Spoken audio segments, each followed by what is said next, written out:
খুবই ইন্টারেস্টিং ব্যাপার হচ্ছে দাজ্জাল 4টি বিষয় জানতে চেয়েছে, তার মধ্যে 3টি বিষয়ের মধ্যেই দাজ্জালের আত্মপ্রকাশের সুস্পষ্ট প্রমাণ বিদ্যমান রয়েছে। তার মধ্যে প্রথম প্রশ্ন, তামিমে দারি রাদিয়াল্লাহু তাআলা আনহু এবং তার সঙ্গীদেরকে জিজ্ঞেস করলেন, আমাকে বাইসানের খেজুর বাগান সম্পর্কে বলো, সেখানে কি এখনও ফল ধরে? তারা বলল, হ্যাঁ, এখনও প্রচুর পরিমাণে ফল আসে।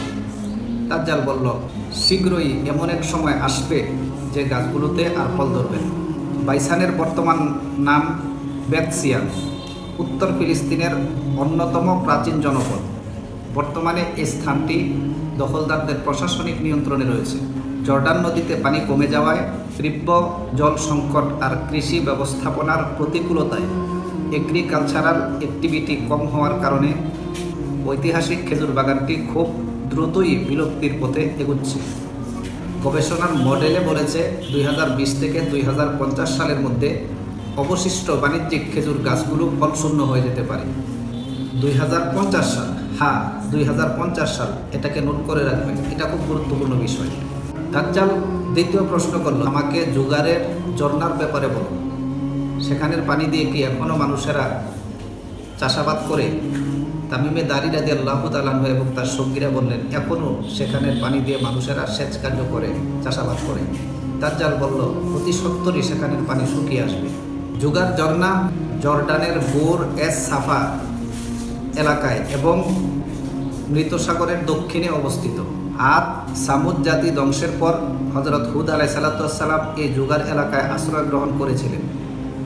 ঝর্ণাটি মৃত সাগরের সাথে সম্পর্কিত। মৃত সাগর প্রতি বৎসরে 1.9 মিটার পানি কমতে থাকে। গত 50 বছরে মৃত সাগরে প্রায় 130 ফিট পানি কমেছে। সমুদ্র পৃষ্ঠ থেকে পানির স্তর নিচে নেমে যাওয়ায় আশেপাশের অনেকগুলো ঝর্ণার পানি প্রবাহ বন্ধ হয়ে গেছে। গবেষণার তথ্য অনুযায়ী 2050 সালের মধ্যে ঝর্ণাটি পানি শূন্য হয়ে যেতে পারে। এখানেও 2050 সাল খুবই গুরুত্বপূর্ণ। তৃতীয়বার বললেন, আমাকে বাহরে তবারি সম্পর্কে বলো, সেখানে কি এখনও পানি আছে? তামিমে দারি রাদিয়াল্লাহু তাআলা আনহু এবং তার সঙ্গীরা বললেন, হ্যাঁ, এখনও সেখানে প্রচুর পরিমাণে পানি আছে। বাহরে তবারি এর বর্তমান নাম গ্যালিলি সাগর। সর্বোচ্চ গভীরতা প্রায় 48 মিটার। 1969 থেকে 2001 সাল পর্যন্ত 32 বৎসরে প্রায় 6.5 মিটার পানি কমেছে। গড়ে প্রতি বৎসর প্রায় 0.20 মিটার পানি কমে।